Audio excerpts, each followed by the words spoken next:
Jim Hopper survived Russia. He escaped the prison. He reunited with Joyce. He made it back to Hawkins. But here's what nobody's talking about. The man who came back? He's not the same person. Because Hopper didn't just survive Russia. He was broken there. And psychologically, he's still trapped in that cell.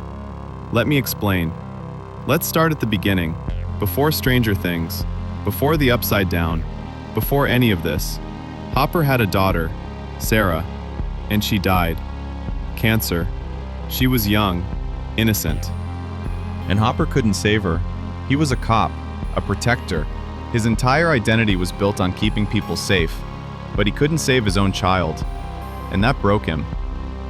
This is called complicated grief. It's when loss doesn't just hurt, it rewrites your identity. Hopper stopped being a father. He stopped being a husband. His marriage fell apart. He started drinking. He moved to a small town where nothing ever happens. Because he couldn't handle the world anymore. He was running, not from danger, but from himself. Now let's jump to season 1. Will Byers goes missing, and Hopper? He doesn't just investigate. He becomes obsessed. He breaks into Hawkins' lab. He punches government agents. He risks his career, his life, everything. Why? Because saving Will is his second chance. Psychologically, this is called a savior complex.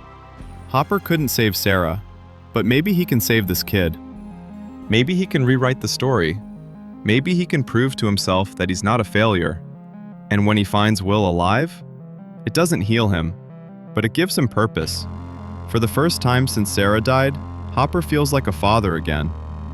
Then 11 enters his life, and everything changes. Because 11 isn't just a kid who needs help. She's a replacement. Not consciously. Hopper doesn't wake up and think, I'm going to replace my dead daughter. But subconsciously? That's exactly what happens. He takes her in. He protects her. He becomes her father. And for a while, it works. Season 2. Hopper hides 11 in the cabin. He makes her Eggo waffles. He sets rules. He yells at her when she breaks them. He's parenting again. And psychologically, he's trying to redo what he lost. But here's the problem. 11 isn't Sara. She's not a sick child who needs saving. She's a traumatized weapon who needs freedom. And Hopper? He can't let go. He keeps her locked up. He controls her. He says it's for her safety, but really, it's for his. Because if something happens to 11, if she dies, Hopper doesn't survive that. He's already lost one daughter. He can't lose another. And that's not love, that's fear. Season 3. Hopper is spiraling. He's drinking again. He's violent. He's paranoid. He punches a mayor. He threatens teenagers. He's falling apart. Why? Because he's terrified of losing control. Joyce is pulling away. 11 is growing up. The world is changing, and Hopper can't stop it. So he fights. Not because he's a hero, but because he's desperate. And then the Mind Flayer comes back. And Hopper? He does what he always does. He sacrifices himself. He stays behind to destroy the machine. He tells Joyce to close the gate. And he dies. Except he doesn't. Season 4 reveals the truth. Hopper survived, but he was captured, sent to a Russian prison, tortured, starved, forced to fight a Demogorgon with a spear. And for months, he's alone. No Joyce, no 11, no hope. Just survival. And this is where the real damage happens.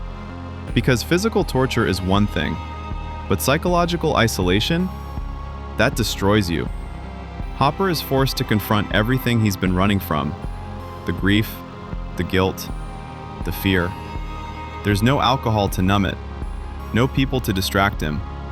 Just him and his trauma. And by the time Joyce rescues him, he's not the same man. Look at his eyes in season 4. They're empty, hollow. He's not relieved to be free. He's just going through the motions. This is textbook PTSD, post-traumatic stress disorder, the hypervigilance, the emotional numbness, the inability to connect. Hopper survived Russia, but part of him died there. And here's what nobody's talking about. Hopper doesn't want to be saved. He wants to be punished, because deep down, he still blames himself for Sara. He thinks he deserves the pain, the torture, the suffering. It's survivor's guilt. Why did Sara die and not me? Why do I get to live when she didn't? And Russia? That was his penance, his punishment for failing as a father. Now let's talk about Season 5, because Hopper's arc isn't over, and psychologically, there's only one way it can end. Hopper has to let go, not of Eleven, not of Joyce, but of Sara. He has to forgive himself for something that was never his fault. He has to accept that he couldn't save his daughter, that some things are beyond control, that grief doesn't mean failure. And if he can do that, if he can finally let Sara rest, then maybe he can live again. But here's my prediction. Hopper won't survive Season 5. Not because he'll die in battle, but because he'll choose to die. He'll sacrifice himself one last time, not out of fear, not out of guilt, but out of love. Because that's what fathers do. They protect, even when it costs them everything. And when Hopper dies, it won't be tragic. It'll be peaceful. Because for the first time since Sara, he'll be free. So here's the truth about Jim Hopper. He's not a hero. He's not a badass. He's a broken father trying to rewrite a story that already ended. And maybe that's the bravest thing of all. Because trauma doesn't make you stronger. It makes you survive. And Hopper, he's been surviving since the moment Sara took her last breath. Stranger Things isn't about monsters.